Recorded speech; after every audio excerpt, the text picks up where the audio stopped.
علی خامنئی، ایک ایسا نام جو پچھلی تقریباً نصف صدی سے ایران کی پہچان بنا ہوا ہے، لیکن سوال یہ ہے کہ آخر یہ شخص ہیں کون اور وہ اتنے لمبے عرصے تک سطح میں کیسے رہے؟ تو آئیے آج ہم ان کی کہانی کو ذرا گہرائی سے سمجھتے ہیں۔ تو چلیے وقت میں تھوڑا پیچھے چلتے ہیں۔ سال ہے 1981، جگہ ہے تہران۔ ایرانی انقلاب کو ابھی صرف 2 سال ہی ہوئے ہیں، اور شہر کی ایک مسجد میں کچھ ایسا ہونے والا ہے جو تاریخ کا رخ بدل دے گا۔ ایک عالم دین کے سامنے ایک ٹیپ ریکارڈر رکھا ہے جو اچانک دھماکے سے پھٹ جاتا ہے۔ یہ عالم کوئی اور نہیں، علی خامنئی ہیں، انقلاب کے ایک ابھرتے ہوئے لیڈر۔ اس حملے میں ان کا دایاں بازو تو ہمیشہ کے لیے مفلوج ہو جاتا ہے، لیکن یہی واقعہ انہیں سیاسی طور پر پہلے سے کہیں زیادہ طاقتور بنا دیتا ہے۔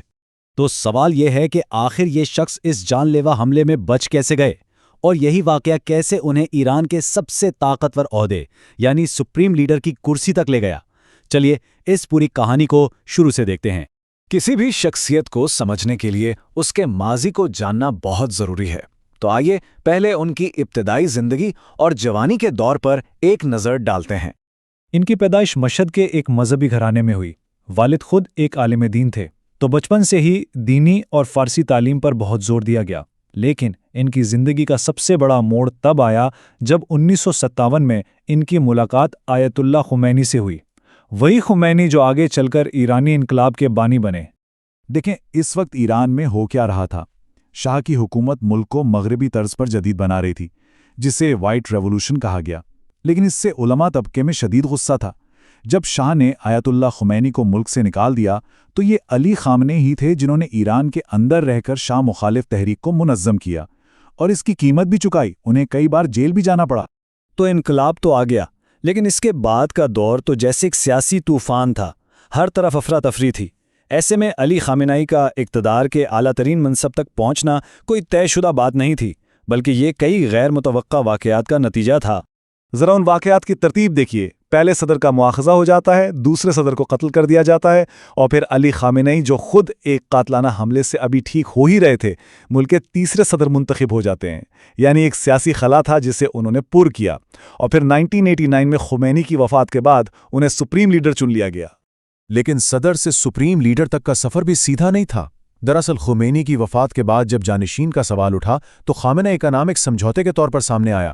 یہ فیصلہ بہتوں کے لیے حیران کن تھا، کیونکہ اس وقت کئی لوگ انہیں دینی اعتبار سے اس عہدے کے لیے اہل نہیں سمجھتے تھے، اور یہ بات ایک طویل عرصے تک ان کے ساتھ جڑی رہی۔ تو اب وہ ملک کے سب سے طاقتور شخص بن چکے تھے۔ اس کے بعد انہوں نے اپنی پوری توجہ 2 چیزوں پر مرکوز کی۔ ایک، ملک کے اندر اپنی گرفت کو ہر قیمت پر مضبوط کرنا، اور دوسرا، ایران کے اثر و رسوخ کو ملک سے باہر، خاص طور پر مشرق وسطیٰ میں پھیلانا۔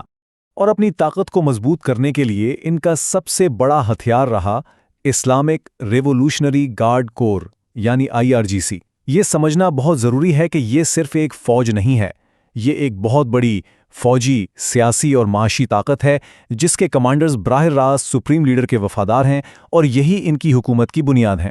ملک سے باہر انہوں نے پراکسی گروپس کا ایک پورا نیٹ ورک کھڑا کر دیا۔ لبنان میں حزب اللہ ہو، فلسطین میں حماس، یمن میں حوثی ہوں، یا عراق میں شیعہ ملیشیا، ان سب کے ذریعے ایران نے پورے خطے میں اپنا اثر و رسوخ قائم کیا، خاص طور پر اسرائیل اور امریکی مفادات کو چیلنج کرنے کے لیے۔ ایک طرف تو ایران کا اثر باہر کی دنیا میں بڑھ رہا تھا، لیکن دوسری طرف ملک کے اندر حالات بالکل مختلف تھے۔ شروع میں جو اصلاحات کی ایک لہر آئی تھی، اسے سختی سے کچل دیا گیا۔ کسی بھی قسم کی مخالفت کی کوئی گنجائش نہیں چھوڑی گئی، اور عوام پر نگرانی اور پابندیاں بڑھتی چلی گئیں۔ اور اس سب کے اوپر ایران کے متنازع نیوکلیئر پروگرام کی وجہ سے اس پر سخت ترین بین الاقوامی پابندیاں لگیں۔ نتیجہ، تیل کے اتنے بڑے ذخائر ہونے کے باوجود ایران کی معیشت بری طرح متاثر ہوئی۔ اس سے عام آدمی کی زندگی بہت مشکل ہو گئی، اور حکومت کے خلاف غصے میں بھی اضافہ ہوا۔ تو اب کئی دہائیوں کی حکمرانی کے بعد علی خامنئی اور ان کا قائم کردہ نظام ایک بہت ہی نازک موڑ پر کھڑا ہے۔ ملک کو اندرونی اور بیرونی دونوں محاذوں پر شدید چیلنجز کا سامنا ہے۔ اگر ہم آج کی صورتحال دیکھیں تو ایران کا پراکسی نیٹ ورک شدید دباؤ میں ہے۔ ملک کے اندر خاص طور پر نوجوان اور خواتین مسلسل احتجاج کر رہے ہیں۔ معیشت پابندیوں کی وجہ سے ٹھپ پڑی ہے، اور ایران مغربی دنیا سے الگ تھلگ ہو کر روس اور چین کے قریب جا رہا ہے۔ یعنی تصویر کافی پیچیدہ ہے۔ تو آخر میں سوال وہی رہتا ہے، علی خامنائی کی میراث کیا ہے؟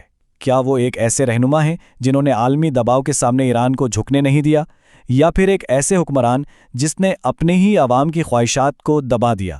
اور سب سے بڑا سوال، خامنائی کے بعد ایران کا کیا بنے گا؟ یہ وہ سوالات ہیں جن کا جواب آنے والا وقت ہی دے گا۔